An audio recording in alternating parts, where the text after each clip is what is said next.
그날 고등학교 동창회 정문 앞에서 오토바이 소리가 두두두두 울렸을 때 말입니다.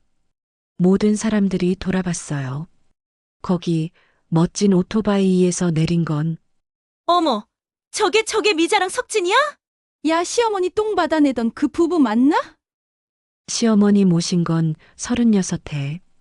그중 12년은 침에 걸린 시어머니 똥, 오줌, 침을 받아내며 살던 그 며느리. 네, 맞습니다. 근데 이제는 김미자, 석진이로 삽니다.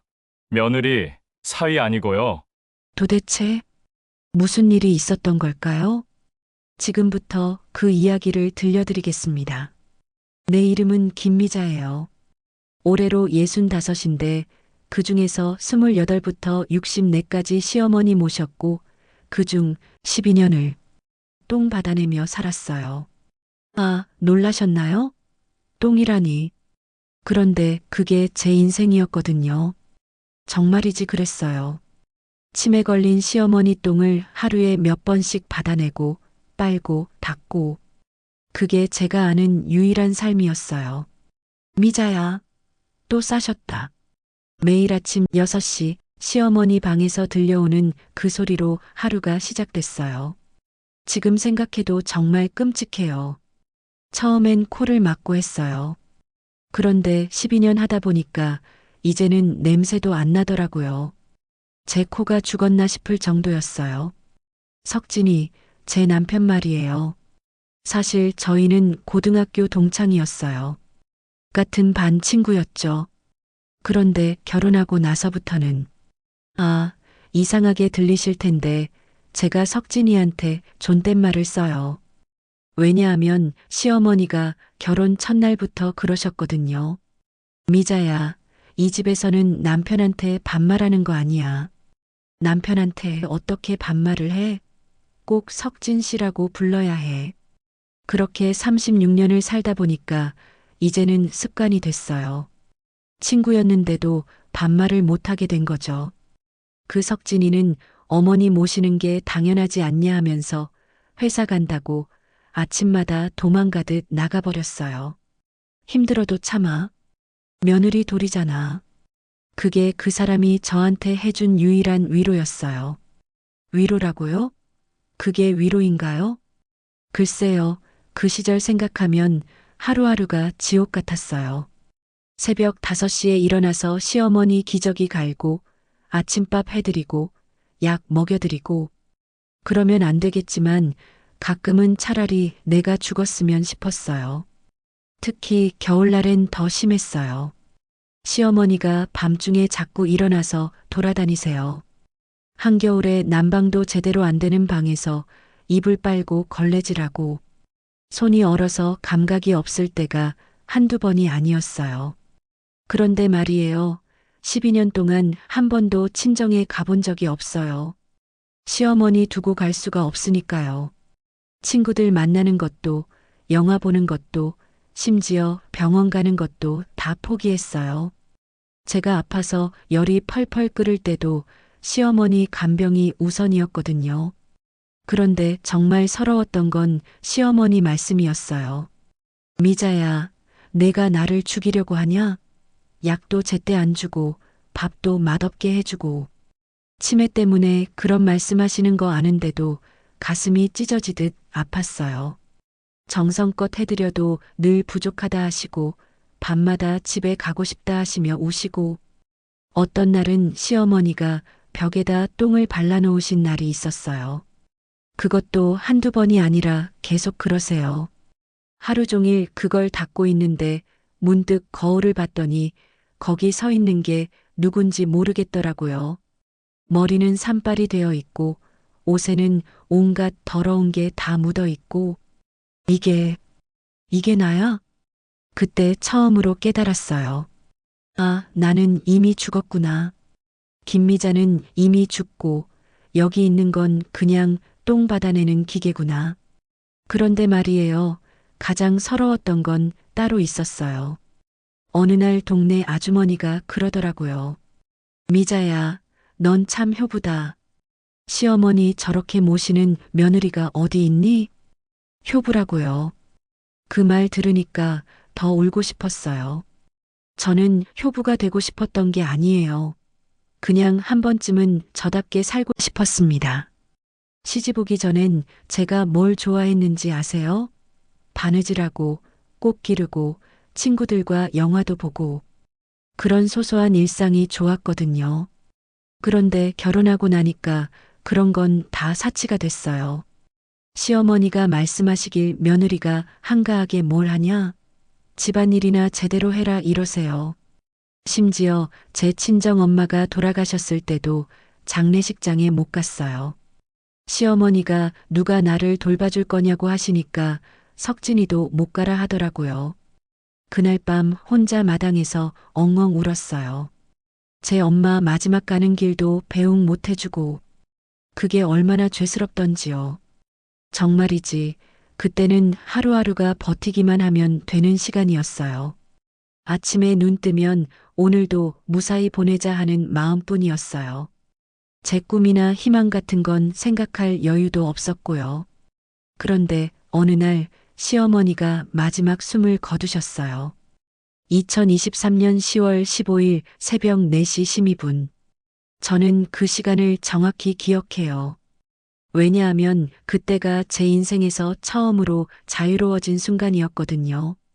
이렇게 말하면 나쁜 며느리 같지만 시어머니 돌아가신 그날 밤 저는 처음으로 10시간을 잤어요. 12년 만에 처음으로 누군가 부르는 소리 없이 똥냄새 없이 그냥 푹 잤어요. 그리고 다음 날 아침 석진이가 저한테 말했어요. 미자야, 이제 좀 쉬어도 될 것 같은데? 그 말을 들었을 때 가슴이 쿵 하고 내려앉으면서 동시에 뭔가 올라오더라고요. 석진 씨, 저 이제 뭘 하며 살아야 할까요? 그랬더니 그 사람이 30년 만에 처음으로 제 손을 잡더니 이렇게 말하더라고요. 당신이 하고 싶었던 거 다 해봐. 이제부터는 당신 차례야. 그날이 바로 김미자의 진짜 인생이 시작된 날이었어요. 12년 동안 죽어있던 김미자가 다시 살아나기 시작한 거죠. 그런데 말이에요. 제가 가장 하고 싶었던 게 뭔지 아세요? 바로 오토바이였어요. 60대 할머니가 오토바이라니 말도 안 된다고요? 정말 깜짝 놀라실 거예요. 그 작은 꿈 하나가 어떻게 제 인생을 완전히 바꿔놓았는지. 오토바이요? 왜 오토바이냐고요? 그건 아주 오래된 이야기예요. 제가 고등학교 2학년이었을 때, 그러니까 1978년이었나요? 석진이와 처음 사귀기 시작했을 때 일이에요. 그때 석진이는 정말 멋있었어요. 키도 크고 공부도 잘하고 무엇보다 오토바이를 탈 줄 알았거든요. 아버지 친구분 걸 몰래 빌려서 말이에요. 어느 토요일 오후였어요. 석진이가 저한테 말하더라고요. 미자야, 나랑 한강 가볼래? 그때만 해도 한강은 정말 멀고 신비로운 곳이었어요. 지금처럼 다리도 많지 않았고 오토바이 타고 가는 건 정말 모험이었거든요. 처음 오토바이 뒤에 탔을 때 기분을 아직도 기억해요. 무서우면서도 짜릿하고 바람이 얼굴을 때릴 때마다 아, 이게 자유구나 싶었어요. 한강 둔치에 도착해서 석진이가 그러더라고요. 미자야, 너도 한번 해볼래? 에이, 무서워. 여자가 어떻게 오토바이를. 괜찮아. 내가 뒤에서 잡아줄게. 그렇게 처음으로 오토바이 핸들을 잡았어요. 떨리는 손으로 시동을 걸고 조심조심 앞으로 나아갔는데 그 순간을 평생 잊을 수가 없어요. 세상이 제 것 같았어요. 진짜로요. 미자야, 너 진짜 잘한다. 타고났어. 석진이가 그렇게 소리쳤을 때 저는 처음으로 나도 뭔가 할 수 있구나 하는 생각이 들었어요. 그날 집에 돌아와서 일기장에 썼어요. 오늘 오토바이를 탔다. 정말 재미있었다. 나중에 꼭 내 오토바이를 사고 싶다. 그런데 그 꿈은 결혼과 함께 묻혀버렸어요. 아니, 묻힌 게 아니라 제가 스스로 포기했죠. 시어머니가 말씀하시길 며느리가 오토바이 같은 위험한 걸 왜 타려고 하냐고 하시더라고요. 석진이도 이제 결혼했으니까 조심해야지 하면서 더 이상 오토바이 이야기는 꺼내지 않았어요. 그렇게 45년이 흘렀어요. 그런데 시어머니 돌아가신 그날 밤 석진이가 제 손을 잡고 하고 싶은 거 다 해봐라고 했을 때 가장 먼저 떠오른 게 바로 그 한강 둔치에서의 기억이었어요. 석진 씨, 혹시 기억하세요? 우리 고등학교 때 한강에서. 그때 말이야. 너 정말 잘 탔었는데? 저 오토바이 다시 타고 싶어요. 그 말을 하고 나니까 얼굴이 빨개졌어요. 60대 할머니가 무슨 오토바이냐고 스스로 생각하면서도 가슴이 두근두근했어요. 석진이는 잠깐 놀란 표정을 지었어요.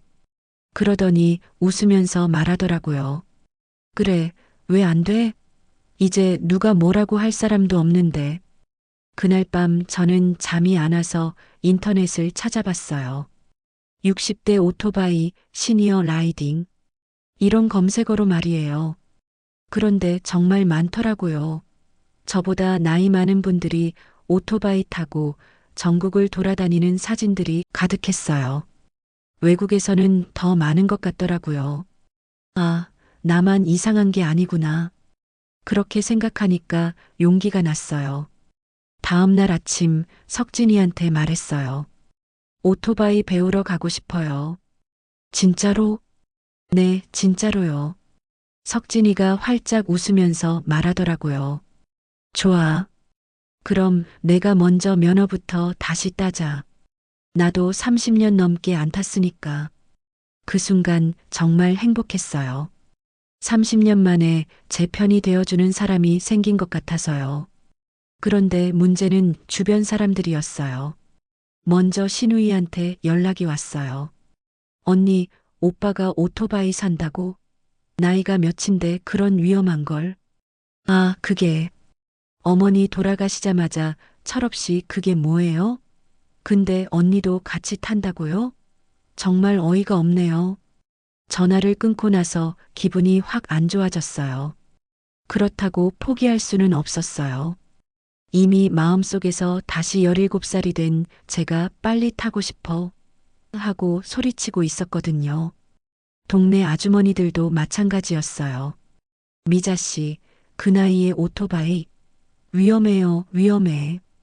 다른 사람들이 뭐라고 할지 생각해봐요. 시어머니 돌아가시자마자 그러면 좀 그렇지 않아요? 하지만 이상하게도 그런 말들이 저를 더 단단하게 만들었어요. 왜 내가 다른 사람 눈치를 봐야 하지?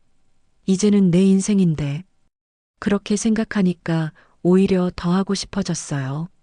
석진이도 비슷한 소리를 들었나 봐요. 어느 날 나갔다. 돌아와서 말하더라고요. 미자야, 사람들이 뭐라고 하든 우리 하자. 이제 정말 우리 마음대로 살아보자. 그렇게 저희는 오토바이 면허 학원에 등록했어요.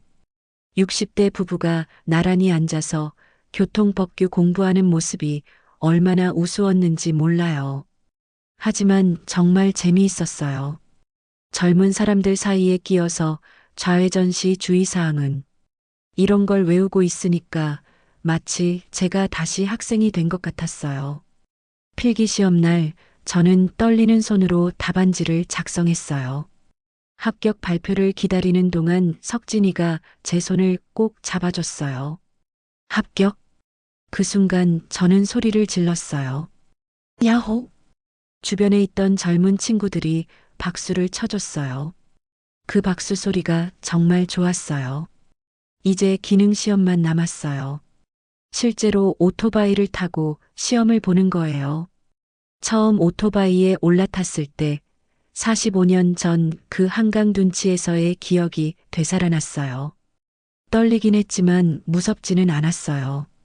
면허를 따고 나서 진짜 문제가 시작됐어요. 이제 오토바이를 사야 하는데 어떤 걸 살지 정말 고민이 많았거든요. 석진이는 처음에 작은 거부터 시작하자고 했어요.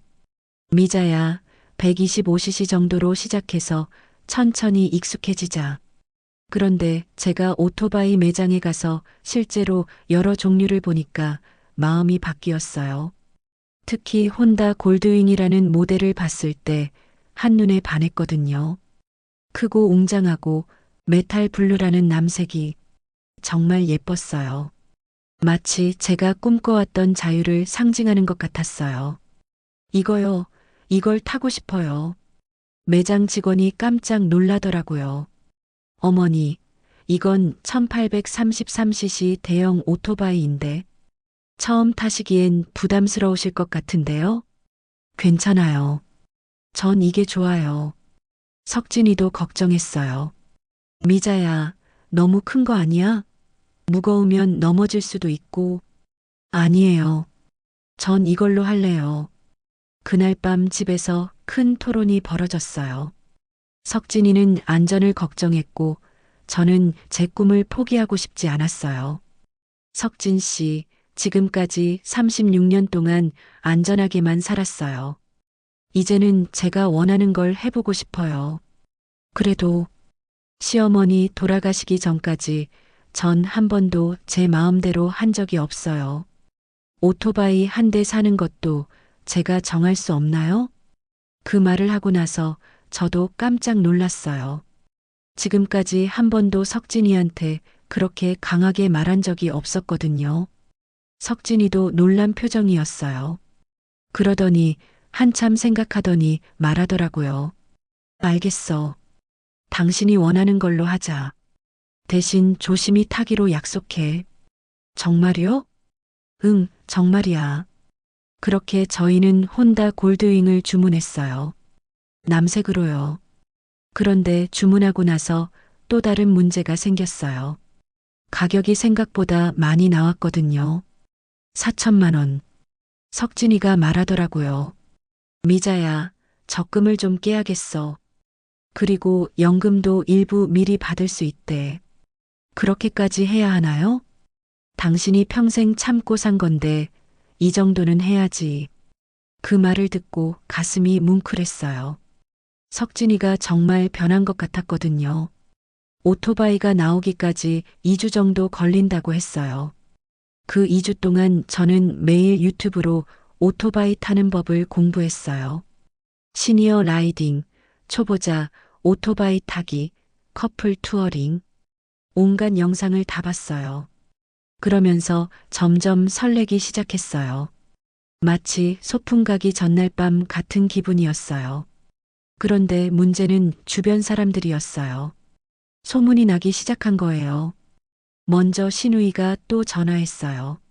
오빠, 4천만 원짜리 오토바이를 샀다고요? 정말 미쳤어요? 그건 어머니 장례비도 아직 다 안 나갔는데 오토바이에 4천만 원? 오빠가 정말 어떻게 된 거예요? 오빠가 번 돈으로 사는 건데 내가 왜 상관해? 언니도 참 나이 먹고 철이 없어도 너무 없어요. 화가 났어요. 왜 제가 제 돈으로 제가 원하는 걸 사는데 남의 허락을 받아야 하는지 이해가 안 됐어요. 동네 사람들은 더했어요. 미자 씨, 시어머니 돌아가시자마자 오토바이 샀다면서요? 뭐 그렇게 급한 일이었어요? 시어머니가 얼마나 서운해 하실까요? 심지어 어떤 아주머니는 이런 말까지 했어요. 미자 씨, 이제 진짜 나이 들어서 정신이 나간 것 같아요. 60대가 오토바이라니. 그 말을 듣고 집에 와서 펑펑 울었어요. 왜 사람들은 제가 행복해지려고 하면 그렇게 막으려고 하는지. 석진이가 제가 우는 걸 보고 깜짝 놀랐어요. 미자야, 왜 울어? 사람들이 자꾸 뭐라고 했어? 제가 오늘 있었던 일을 다 말해줬어요. 그랬더니 석진이가 화를 내더라고요. 그 사람들이 당신 인생을 책임져 줄 거야? 36년 동안 시어머니 모시느라 고생한 건 생각도 안 하고. 그러더니 갑자기 일어나서 현관으로 가더라고요. 어디 가요? 잠깐만 있어봐. 30분 후에 돌아온 석진이 손에는 헬멧 2개가 들려 있었어요. 이게 뭐예요? 우리 헬멧. 남색 오토바이에 맞게 남색으로 샀어. 그런데 왜 갑자기? 미자야, 사람들이 뭐라고 하든 우리는 우리 길을 가자. 이제 정말 우리만의 시간이야. 그 순간 눈물이 또 났어요. 그런데 이번엔 기쁜 눈물이었어요. 드디어 오토바이가 나왔어요. 매장에서 연락이 와서 석진이와 함께 가봤는데 정말 아름다웠어요. 혼다 골드윙이 햇빛에 반짝이는 모습을 보니까 꿈만 같았어요. 와, 정말 예뻐요. 매장 직원이 기본적인 조작법을 설명해 줬어요. 시동 거는 법, 기어 넣는 법, 브레이크 사용법. 다 아는 내용이었지만 실제로 제 오토바이로 해보니까 느낌이 달랐어요. 이제 진짜 제 거예요? 네, 축하드려요. 정말 좋은 선택하셨어요. 석진이가 먼저 타봤어요. 시동을 걸고 매장 앞을 한 바퀴 돌아보더니 활짝 웃으면서 말하더라고요. 미자야, 정말 좋다. 이제 내 차례야. 제가 오토바이에 올라탔을 때 45년 전 한강 둔치에서의 그 설렘이 다시 되살아났어요. 하지만 이번엔 달랐어요. 이제 이 오토바이는 완전히 제 것이었거든요. 시동을 걸었어요. 엔진 소리가 두두두 울리는 게 마치 제 심장 소리 같았어요. 천천히 앞으로 나아갔어요. 매장 앞 주차장을 한 바퀴 돌았을 뿐인데 세상을 다 얻은 기분이었어요. 어때? 석진이가 물어봤어요. 정말 좋아요. 그날 저녁 집 앞 주차장에 혼다 골드윙이 서 있는 모습을 보면서 생각했어요. 이제 진짜 내 인생이 시작되는구나. 오토바이를 산 건 좋았는데 정작 제대로 타는 건 생각보다 어려웠어요. 첫날 집 근처 주차장에서 연습을 시작했어요. 석진이가 뒤에서 지켜보고 있었는데 막상 시동을 걸고 나니까 무서워지더라고요. 천천히 해. 급하지 말고. 석진이가 격려해줬지만 제 손은 떨리고 있었어요. 클러치를 놓으면서 가속을 하는 타이밍이 정말 어려웠거든요. 첫 번째 시도에서 엔진이 꺼졌어요. 아이고. 두 번째 시도에서는 너무 급하게 클러치를 놓는 바람에 앞으로 확 튀어나가면서 급브레이크를 밟았어요. 미자야, 괜찮아? 네, 괜찮아요. 하지만 솔직히 겁이 났어요. 이렇게 무거운 걸 제가 정말 조종할 수 있을까 싶어서요. 세 번째 시도에서 드디어 천천히 앞으로 나아갔어요. 그런데 너무 기뻐서 방향을 제대로 잡지 못하고 화단 쪽으로 향하고 있었어요. 미자야, 핸들. 석진이가 소리쳤지만 이미 늦었어요. 저는 화단에 그대로 돌진했고 오토바이와 함께 넘어졌어요. 아야. 다행히 속도가 느려서 크게 다치지는 않았지만 무릎이 까지고 팔에 멍이 들었어요. 더 큰 문제는 제 자신감이 완전히 무너졌다는 거였어요. 미자야, 괜찮아? 병원 가자. 아니에요. 괜찮아요. 하지만 괜찮지 않았어요. 집에 들어와서 거울을 보니까 60대 할머니가 무릎 가지고 팔에 멍 들린 모습이 정말 우스워 보였어요. 내가 뭘 하고 있는 거지? 그날 밤 잠이 안 왔어요. 오토바이를 사는 게 잘못된 결정이었나 싶었거든요. 다음 날 신우이한테서 전화가 왔어요. 언니, 어제 넘어졌다면서요? 그걸 누가? 동네에서 다 봤다고 하던데 언니가 오토바이 타다가 화단에 박았다고. 창피하지도 않아요? 전화를 끊고 나서 정말 화가 났어요. 동네 사람들이 제가 넘어진 걸 보고 험담을 하고 있다는 게 너무 억울했어요. 며칠 동안 오토바이를 보기도 싫었어요. 주차장에 서 있는 남색 골드윙을 볼 때마다 저걸 왜 샀을까 하는 후회가 밀려왔어요. 석진이가 걱정하면서 말하더라고요. 미자야, 며칠 더 쉬다가 다시 해보자. 처음이니까 당연히 어려워. 아니에요. 전 그만둘래요. 왜? 포기하기엔 너무 일러. 저 같은 할머니가 오토바이를 타는 게 말이 안 돼요. 사람들 말이 맞아요. 석진이가 제 손을 잡더니 말하더라고요. 미자야, 36년 동안 다른 사람 눈치 보며 살았잖아. 이제도 그럴 거야? 그 말에 가슴이 쿵 했어요. 하지만 넘어지는 게 뭐가 창피해? 배우는 거잖아. 나도 처음 오토바이 탈 때 수십 번 넘어졌어. 정말이요? 정말이야. 심지어 여자친구 앞에서 넘어져서 완전 창피했는데 석진이가 웃으면서 옛날 이야기를 해줬어요. 그 이야기를 듣고 있으니까 조금 기분이 나아졌어요. 그럼 한 번 더 해볼까요? 그래, 그렇게 하자. 다음 날부터 다시 연습을 시작했어요. 이번엔 더 천천히, 더 조심스럽게 했어요. 첫날은 그냥 시동 걸고 끄기만 몇십 번 반복했어요. 두 번째 날은 제자리에서 균형 잡기만 연습했어요. 일주일이 지나자 조금씩 나아지기 시작했어요. 직진은 할 수 있게 됐고 간단한 곡선 코스도 돌 수 있게 됐어요. 그런데 진짜 시험은 따로 있었어요. 어느 토요일 오후 석진이가 말하더라고요. 미자야, 이제 길 위로 나가볼까? 진짜 도로로요? 응, 조용한 길로 가자. 처음으로 실제 도로에 나갔을 때 정말 무서웠어요. 다른 차들이 옆으로 지나갈 때마다 심장이 쫄깃쫄깃했어요. 하지만 동시에 정말 신나기도 했어요. 바람이 헬멧 사이로 들어오고 세상이 빠르게 지나가는 모습을 보니까 아, 이게 진짜 오토바이구나 싶었어요. 첫 도로 주행을 마치고 주차장에 도착했을 때 석진이가 말하더라고요. 미자야, 정말 잘했어. 진짜 오토바이 라이더 같아. 정말이요? 정말이야. 이제 어디든 갈 수 있을 것 같은데? 그 말을 듣고 가슴이 뛰었어요. 정말 어디든 갈 수 있을 것 같았거든요. 그날 밤 인터넷에서 전국 오토바이 여행 코스를 검색해 봤어요. 제주도, 강원도, 경주, 부산.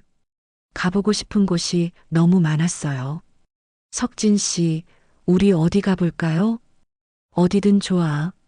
당신이 가고 싶은 곳으로. 그렇게 저희는 첫 번째 여행지를 정했어요. 경주였어요. 서울에서 경주까지 오토바이로 가는 거예요. 출발 전날 밤 설레서 잠이 안 왔어요. 마치 수학여행 가기 전날 같은 기분이었어요. 그런데 그때는 몰랐어요. 이 작은 여행이 제 인생을 완전히 바꿔놓을 거라는 걸. 경주로 가는 길에서 저희는 한 휴게소에 들렀어요. 거기서 다른 오토바이 라이더들을 만났는데 그 중에 저보다 나이 많아 보이는 할아버지가 계셨어요. 어머, 대단하시네요. 몇 살이세요? 저요? 올해 70이에요. 70에도 오토바이를 타세요? 그럼요. 70이 뭐가 늙어요? 전 80까지는 탈 생각이에요. 그 할아버지 말씀을 듣고 정말 용기가 났어요. 저는 아직 65살인데 5년이나 더 젊잖아요. 할머니도 정말 멋지세요. 처음 봐요. 우리 또래 여성 라이더. 다른 라이더 분이 그렇게 말해주실 때 정말 뿌듯했어요. 그날 경주에서 불국사도 보고 첨성대도 보고 정말 좋은 시간을 보냈어요. 하지만 더 좋았던 건 석진이와 함께 그 모든 걸 경험한다는 거였어요. 미자야, 정말 좋다. 이렇게 둘이 여행하는 거. 저도요. 정말 꿈만 같아요. 그날 밤 경주 펜션에서 잠들기 전 석진이가 말하더라고요. 미자야, 고마워. 왜요? 당신 덕분에 나도 다시 살아있는 것 같아. 그동안 우리 너무 재미없게 살았던 것 같아. 그 말을 듣고 눈물이 났어요. 행복한 눈물이었어요. 경주 여행에서 돌아온 지 한 달 정도 지났을 때 뜻밖의 전화가 왔어요. 여보세요? 미자야? 나야 나. 고등학교 때 반장했던 수경이. 어머, 수경아. 정말 오랜만이다. 수경이는 고등학교 때 제일 친했던 친구였어요. 미자야, 너 요즘 오토바이 탄다면서? 그걸 어떻게 알았어? SNS에서 봤어. 누가 올린 사진에 너 나왔더라.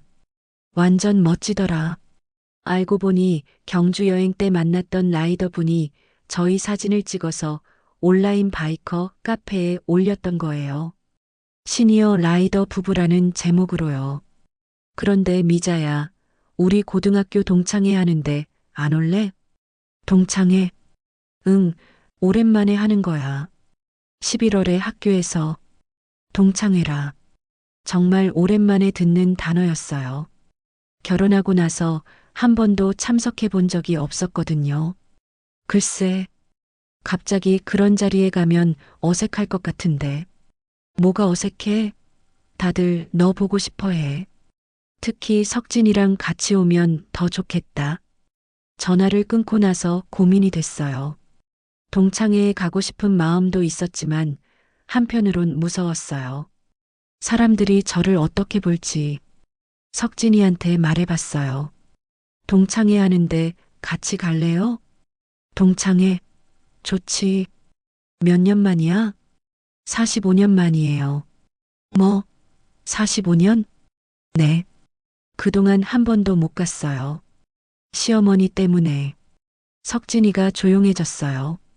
그러더니 미안한 표정으로 말하더라고요.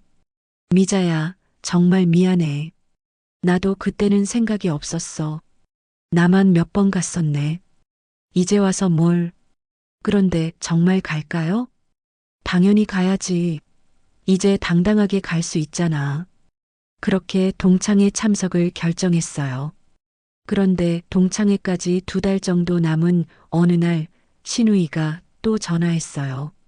언니, 어머니 유언장 나왔는데 시간 있을 때 좀 와보세요. 유언장이요? 네, 변호사가 찾았대요. 가슴이 두근거렸어요.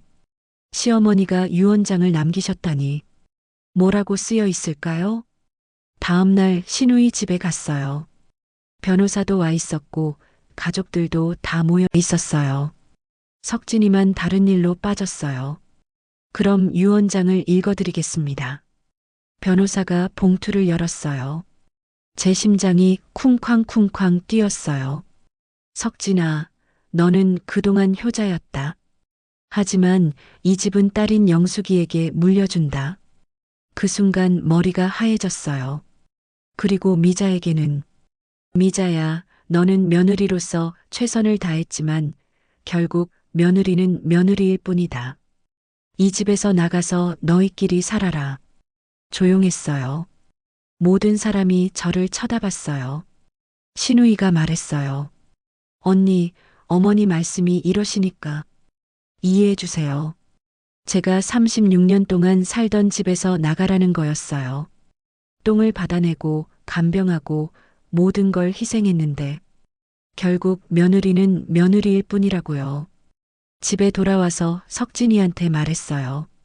석진 씨, 우리 이 집에서 나가야 해요. 뭐? 왜? 유언장 내용을 다 말해줬어요. 석진이가 화를 내더라고요. 말이 안 돼. 36년 동안 여기서 살았는데. 시어머니 뜻이니까. 뜻이 뭐가 뜻이야? 당신이 얼마나 고생했는데. 그날 밤 석진이가 영숙이한테 전화했어요. 목소리가 집 안전체에 울렸어요. 영숙아, 이게 뭐야?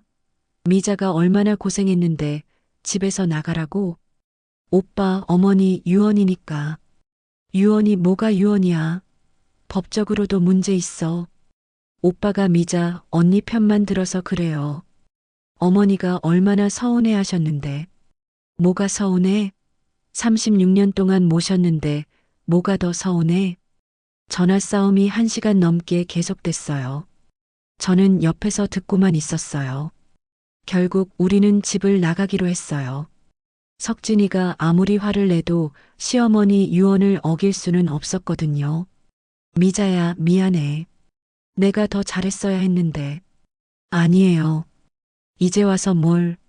하지만 마음은 편하지 않았어요. 36년 동안 제가 바친 모든 것이 무의미하게 느껴졌거든요. 그때 문득 떠오른 게 동창회였어요. 사람들이 이 이야기를 알면 뭐라고 할까? 36년 살던 집에서 쫓겨났다고 하면 얼마나 창피할까? 동창회 가기가 싫어지기 시작했어요. 석진이한테 말했어요. 동창회 취소할까요? 왜? 이런 상황에서 가면 사람들한테 뭐라고 말해요? 사실대로 말하면 되잖아. 36년 살던 집에서 쫓겨났다고요? 석진이가 생각에 잠겼어요. 그러더니 말하더라고요. 미자야, 그럼 더 당당하게 가자. 네. 오토바이 타고 가자. 우리가 얼마나 멋지게 사는지 보여주자. 하지만 며느리였던 미자 말고 김미자로 가는 거야. 그 말을 듣고 가슴이 두근거렸어요. 정말 그럴 수 있을까요? 사람들이 이상하게 생각하지 않을까요? 이상하게 생각하면 어때? 우리가 행복하면 되는 거잖아. 그렇게 우리는 오토바이를 타고 동창회에 가기로 결정했어요. 하지만 동창회까지 한 달도 안 남은 상황에서 더 큰 일이 생겼어요. 동창회 일주일 전이었어요. 제가 예상도 못했던 최악의 상황이 벌어졌어요. 그날 아침 석진이가 갑자기 쓰러졌어요. 미자야, 어지러워. 석진 씨, 괜찮아요? 급하게 119를 불러서 병원에 갔어요. 의사가 말하더라고요. 고혈압으로 인한 일시적 어지럼증 같은데 정밀 검사를 해봐야겠어요. 검사 결과를 기다리는 동안 정말 무서웠어요. 이제 겨우 제 인생을 찾았는데 석진이한테 무슨 일이 생기면 어떻게 하나 싶어서요. 다행히 큰 문제는 없었어요. 하지만 의사가 당분간 무리한 활동은 피하라고 했어요. 특히 오토바이 같은 건 당분간 타지 마세요. 그 말을 듣고 가슴이 무너지는 것 같았어요. 집에 돌아와서 석진이가 미안한 표정으로 말하더라고요.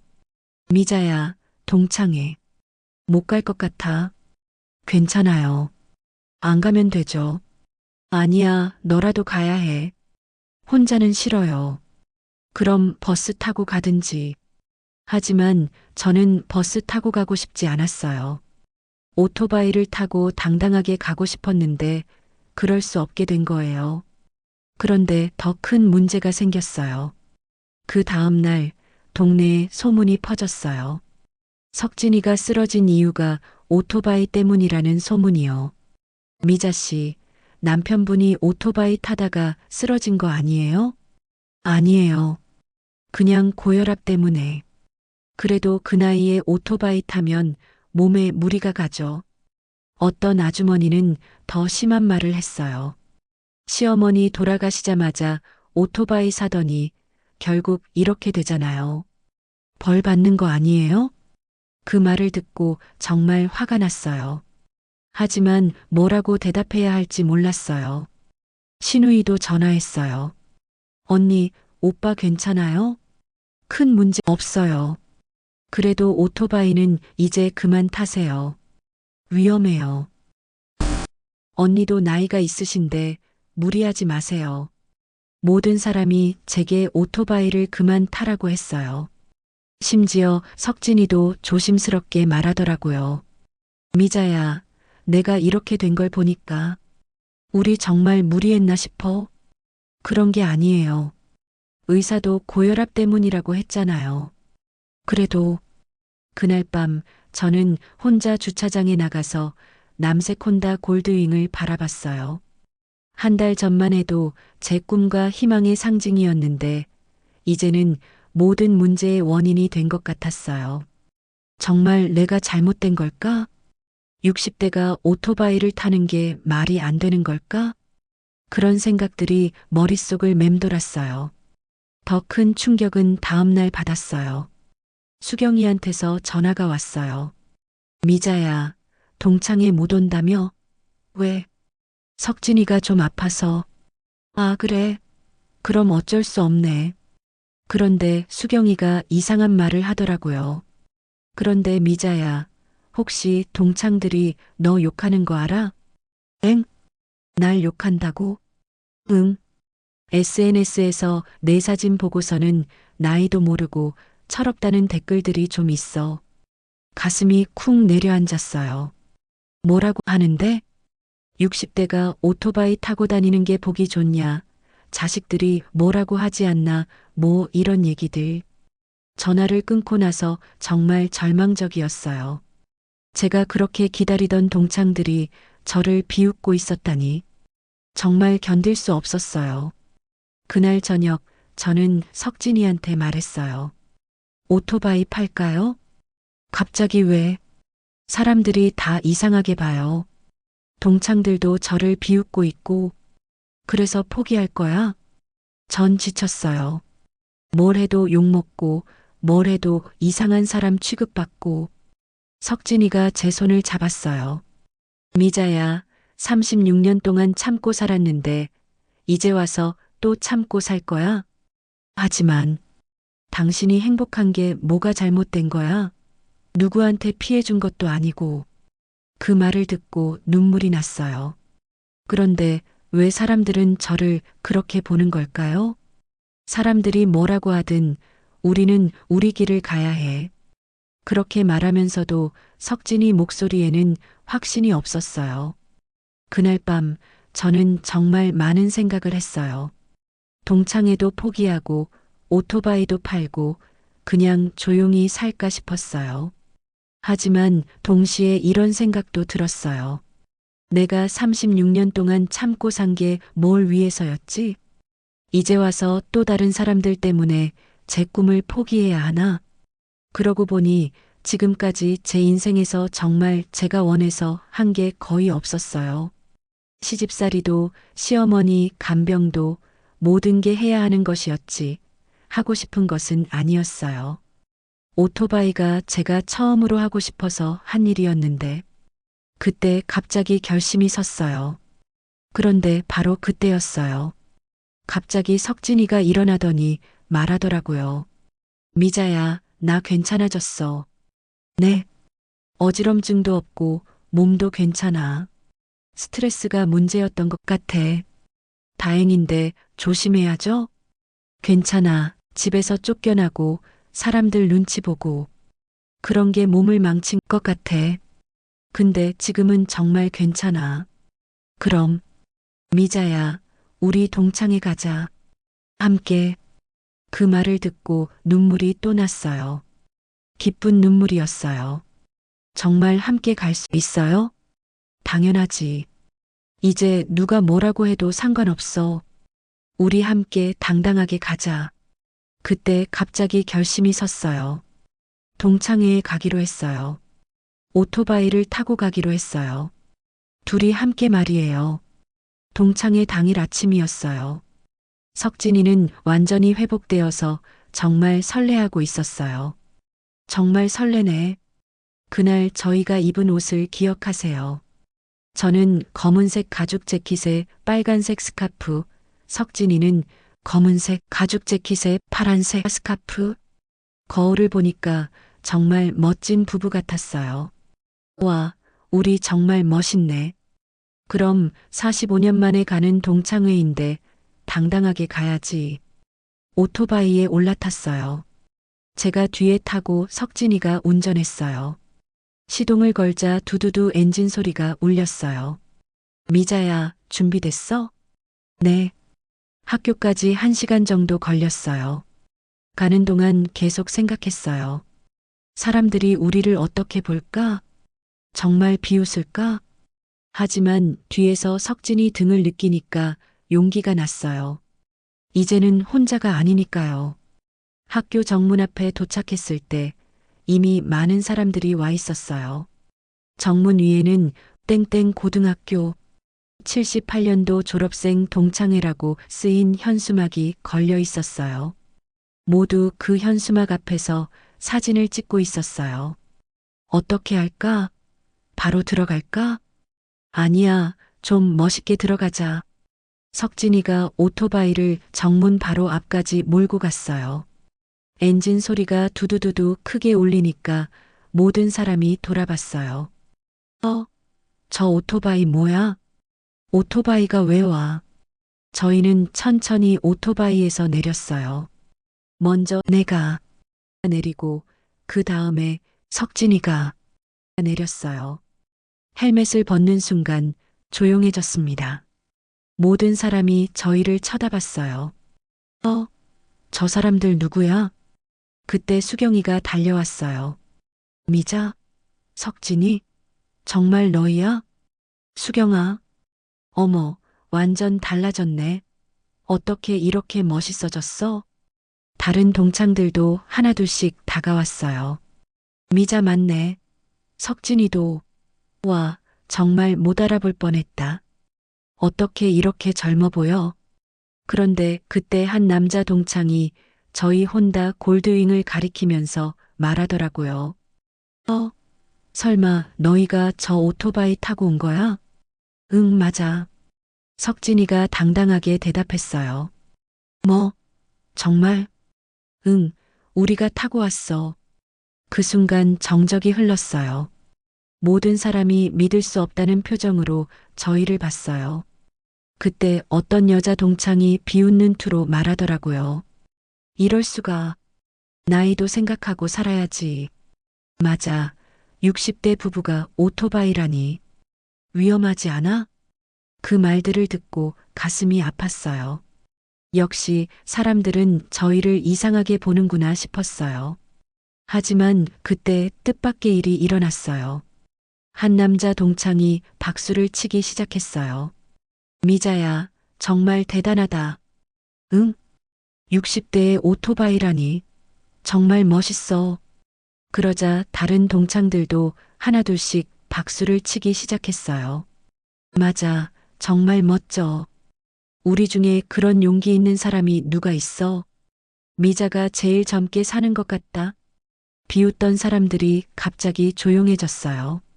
수경이가 제 팔을 잡고 말하더라고요. 미자야, 정말 멋있어. 나도 그런 용기 있었으면 좋겠다.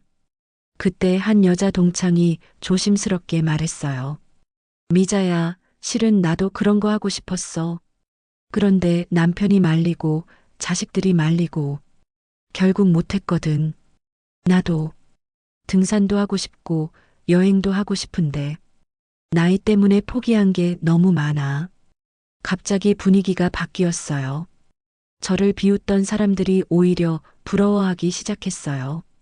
미자야, 어떻게 그런 용기가 났어? 저는 솔직하게 말했어요. 36년 동안 시집살이만 했어.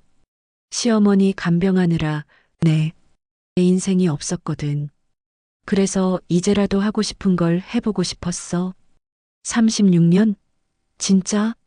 치매 걸린 시어머니 12년 동안 모셨어. 한 번도 친정에 못 갔고 친구들도 못 만났어. 사람들이 조용해졌어요. 그런데 시어머니 돌아가시고 나서 남편이 그러더라고요. 이제 당신 인생을 살아보라고. 와, 석진이도 멋있네. 그래서 45년 전 꿈이었던 오토바이를 시작했어. 그때 석진이가 말했어요. 나도 그때는 잘 몰랐어. 미자가 얼마나 희생했는지. 이제라도 함께 새로운 인생을 살고 싶어서 시작했어. 와, 정말 멋있는 부부네. 부러워, 진짜. 갑자기 모든 사람이 제 편이 되었어요. 처음에 비웃던 사람들까지도요. 미자야, 오토바이 한번 보여줄래? 정말? 모든 사람이 제 혼다 골드윙 주변으로 몰려왔어요. 와, 정말 멋있다. 이거 얼마나 해? 무섭지 않아? 저는 하나하나 설명해 줬어요. 시동 거는 법, 기어 넣는 법, 그리고 제가 어떻게 배웠는지. 미자야, 석진아, 타는 모습 좀 보여줄래? 정말? 저희는 다시 오토바이에 올라탔어요. 석진이가 시동을 걸자 두두두 소리가 울렸어요. 모든 사람이 와하고 감탄했어요. 저희는 학교 앞을 한 바퀴 돌았어요. 그 순간 정말 자유로웠어요. 뒤에서 석진이가 말했어요. 미자야, 정말 좋다. 나도. 오토바이에서 내려와서 헬멧을 벗었을 때 모든 사람이 박수를 쳤어요. 미자야, 정말 멋있어. 우리 중에 제일 젊게 사네. 그때 처음에 저를 비웃던 그 여자 동창이 다가와서 말하더라고요. 미자야, 아까는 미안했어. 나도 부러웠거든. 괜찮아. 정말 멋있어. 나도 뭔가 새로운 걸 시작해볼까봐. 그날 동창회는 정말 특별했어요. 모든 사람이 제 이야기를 듣고 싶어 했어요. 시집살이 어떻게 그렇게 오래 참았어? 오토바이 배우는 게 어려웠지? 부부가 함께 하니까 더 좋겠다. 저희는 솔직하게 다 말해줬어요. 힘들었던 것도, 포기하고 싶었던 것도, 그래도 함께 해낸 것도. 동창회가 끝날 때 수경이가 말하더라고요. 미자야, 오늘 정말 고마웠어. 너 덕분에 나도 용기가 났어. 무슨 용기? 나도 뭔가 새로운 걸 시작해볼래. 그림 그리기나 여행이나. 다른 동창들도 비슷한 말을 했어요. 미자가 할 수 있으면 나도 할 수 있겠다. 나이는 숫자일 뿐이네. 집에 돌아가는 길에 저희는 정말 뿌듯했어요. 미자야, 오늘 정말 좋았다. 나도. 우리가 다른 사람들에게 용기를 줄 수 있다니. 이제 정말 당당하게 살 수 있을 것 같아요. 그날 밤 저는 정말 행복했어요. 동창회에서 돌아온 그날 밤 석진이와 저는 오랫동안 이야기를 나눴어요. 미자야, 오늘 정말 자랑스러웠어.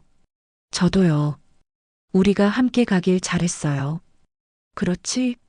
혼자 갔으면 이렇게 당당하지 못했을 것 같아.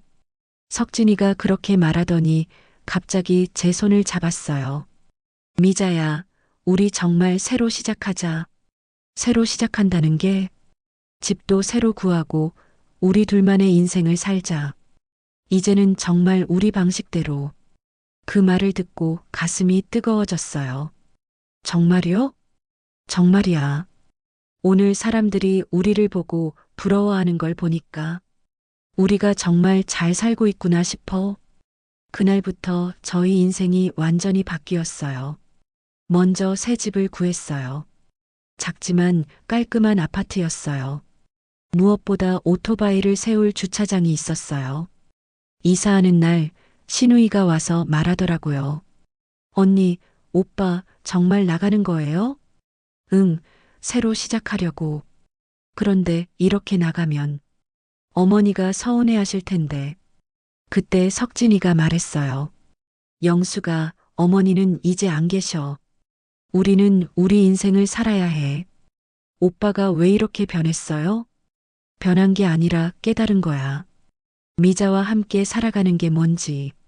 신우이는 더 이상 말하지 않았어요. 새 집에서의 첫날 밤, 저희는 정말 자유로웠어요. 아무도 부르는 사람이 없고 뭔가를 해야 한다는 강박도 없었어요. 석진 씨, 내일 어디 갈까요? 어디든 좋아. 우리가 가고 싶은 곳으로. 그렇게 저희는 본격적인 오토바이 여행을 시작했어요. 강원도, 경상도, 전라도, 전국을 돌아다녔어요. 가는 곳마다 새로운 사람들을 만났고 새로운 경험을 했어요. 특히 다른 시니어 라이더들을 많이 만났어요. 저희보다 나이 많은 분들도 계셨고 저희처럼 늦게 시작한 분들도 계셨어요. 할머니, 할아버지, 언제부터 타셨어요? 65살부터요. 이제 3년 됐어요. 와, 대단하세요. 저희는 아직 용기가 안 나서. 나이는 상관없어요. 하고 싶으면 하는 거예요. 그런 대화들이 정말 즐거웠어요. 어느 날은 제주도까지 갔어요. 배에 오토바이를 싣고 가는 것도 새로운 경험이었어요. 제주도 해안도로를 달릴 때 바다 냄새와 바람이 정말 좋았어요. 미자야, 정말 좋다. 저도요. 이런 게 인생이구나 싶어요. 우리 함께해서 더 좋은 것 같아. 맞아요. 혼자였으면 이렇게 용기 내지 못했을 거예요. 그런데 정말 특별한 일이 있었어요.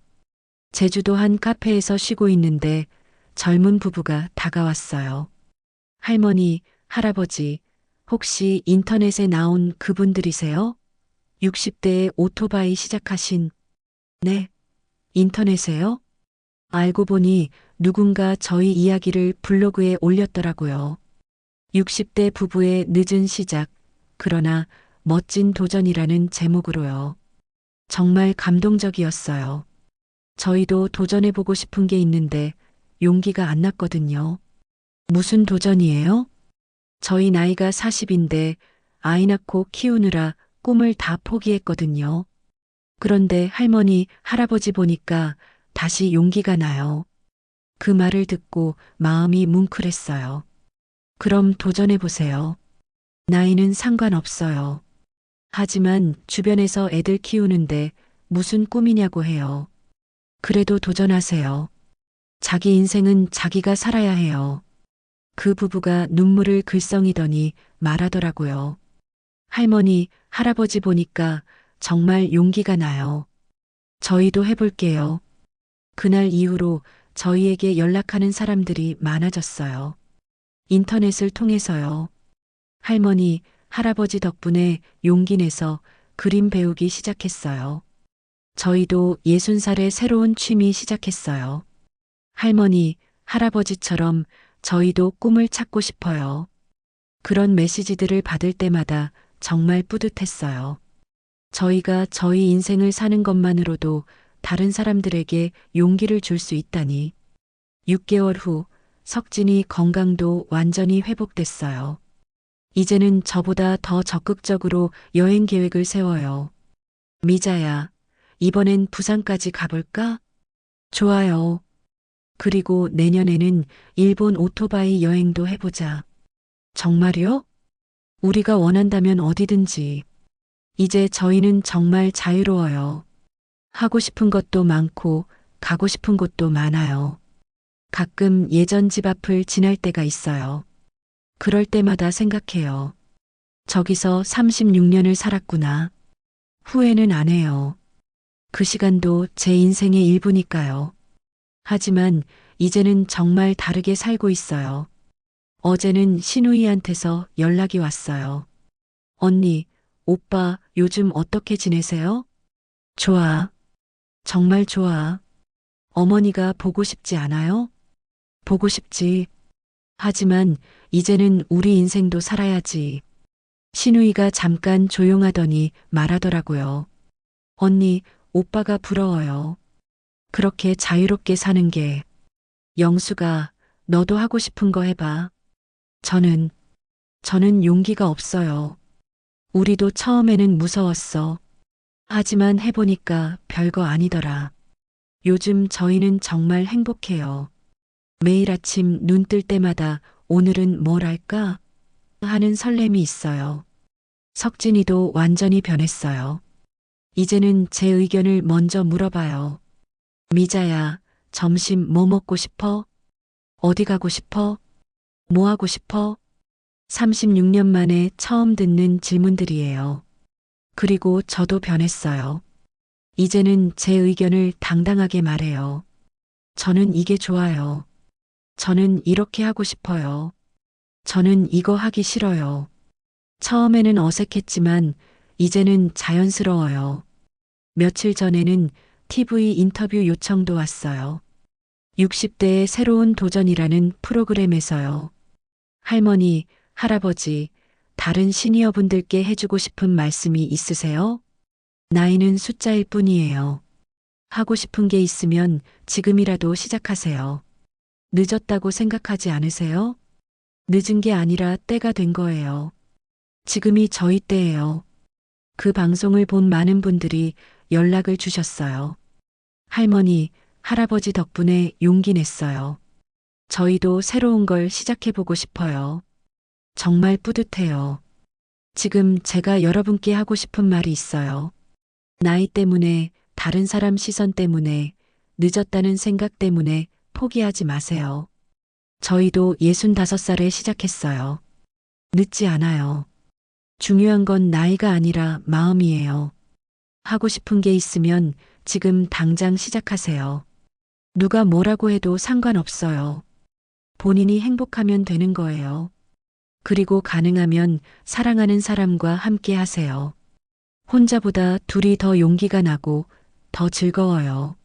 저희는 이제 70살까지, 80살까지 오토바이를 탈 거예요. 그리고 더 많은 곳을 가보고 더 많은 사람들을 만날 거예요. 여러분도 여러분만의 오토바이를 찾으시길 바라요. 그게 진짜 음악일 수도 있고, 그림일 수도 있고, 여행일 수도 있고, 뭐든 상관없어요. 여러분이 하고 싶은 거면 돼요. 김미자와 석진이의 인생 2막은 이제 시작이에요. 여러분의 인생 2막은 언제 시작하실 건가요? 지금까지 김미자 할머니와 석진이 할아버지의 이야기를 들어주셔서 정말 감사합니다. 이 이야기가 여러분께 조금이라도 용기가 되었으면 좋겠어요. 구독과 좋아요는 더 많은 분들께 이런 감동적인 이야기를 전하는데 큰 힘이 됩니다. 그리고 댓글로 여러분의 도전 이야기도 들려주세요. 다음에는 또 어떤 멋진 이야기로 찾아뵐까요? 그때까지 건강하시고 행복하세요. 안녕히 계세요. 지금까지 어머나 사연이었습니다.